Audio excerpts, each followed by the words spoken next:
Welcome to the Lion's Test Kitchen. My name is Brian. I'm the food service director.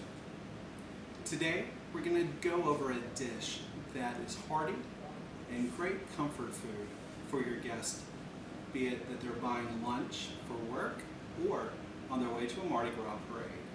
Today we're going to do a white bean and sausage spectacular. Why is it spectacular? There's a lot of ways you can sell it. Case in point, if you wanted to sell it as a side item, ready to go. If you wanted to sell it out of your open air cooler or freezer, ready made. And if you just wanted to have it as a dish all its own, it's gonna be great. Your guests are gonna love it. Let's go make it. The ingredients that you're gonna need today are white beans, a Johnsonville sausage, spinach, onion, lemon, cheese of your choice, be it pepper jack, Parmesan, any shredded white cheese would work just fine. And you would of course want some seasoning. I also have a stock. You can make that out of bouillon cubes or just a normal chicken stock will do just great. One of the biggest problems most people have when it comes to dry beans in any sort of deli production is the amount of time it takes to prepare. Generally, it's advised that you soak it overnight or at least let it soak for 6 to 7 hours. That's a long time. But here's a little cheat for you. If you were to put it in a pan full of water, bring it to boil for about 10 minutes, and then for another 40 to 45 minutes, let it simmer. By the time that's done, your beans are going to be ready to go. And you didn't have to wait 6-7 hours. It's ready to go in at least an hour and a half. Now it's time to do our mise en place. Ultimately, that's going to be where we take all the ingredients and get them ready to cook. We're going to cut our sausage. In this case, we're using Johnsonville sausage. You could do whichever one you'd like, but Johnsonville has a great sausage that we're going to use today. Today when I cut, I'm going to use a bias cut. The reason I'm going to use that is it gives a customer a little bit more bang for their buck. There's more sausage area in the cut, and it takes very good use of the entire sausage. Let's get to cutting our white onion.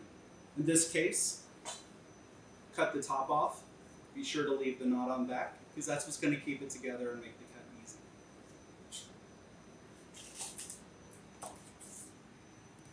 easy. And cut it right in half. When cutting your onion, it is recommended that you cut a number of vertical slices across the top and horizontal across the edge, so that when you dice, you have a very consistent diced product. When it comes to lemon juice, you can either buy lemon juice or use fresh. I personally like the fresh. I think it gives a better quality product. So the first thing I do is take the lemon and roll it, softening up the inside, juices getting them ready to be used in our delicious dish. So it's ready to go. Cut it right in half. And then squeeze into a container, and there's our juice ready to go for the dish. Once your pan is nice and hot, you'll want to go on and add your sausage. As you'll see, it's ready to go. Pour it right in. And what we're looking for is just nice and browned on all sides of the sausage. It's going to have better flavor, and it also ensures that it's cooked all the way through so that you can avoid any foodborne illnesses that might come from pork products.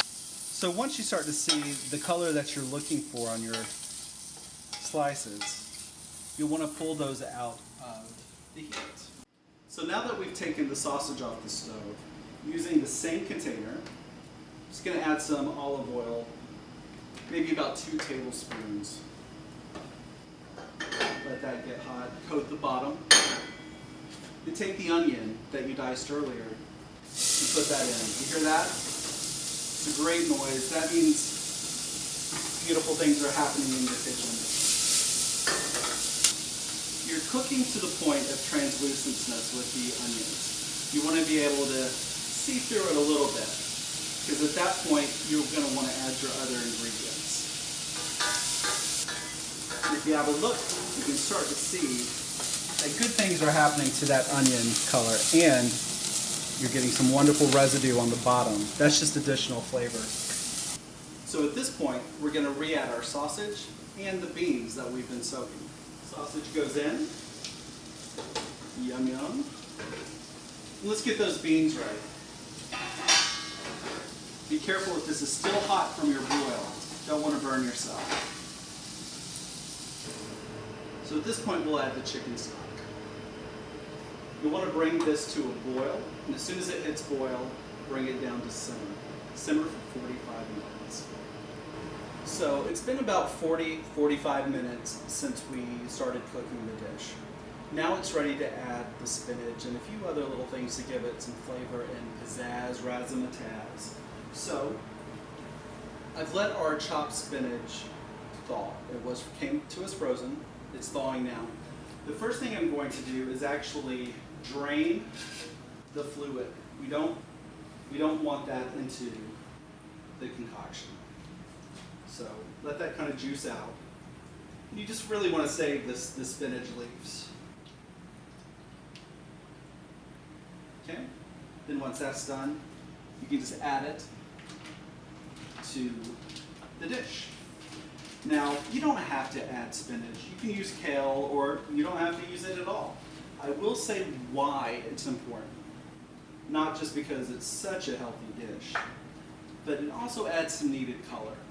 Without that color, it's just going to be shades of brown and beige. It's going to taste great, but it might not be as eye appealing. Add in salt, pepper, and any other additional seasonings that you would like to add to your dish. This dish.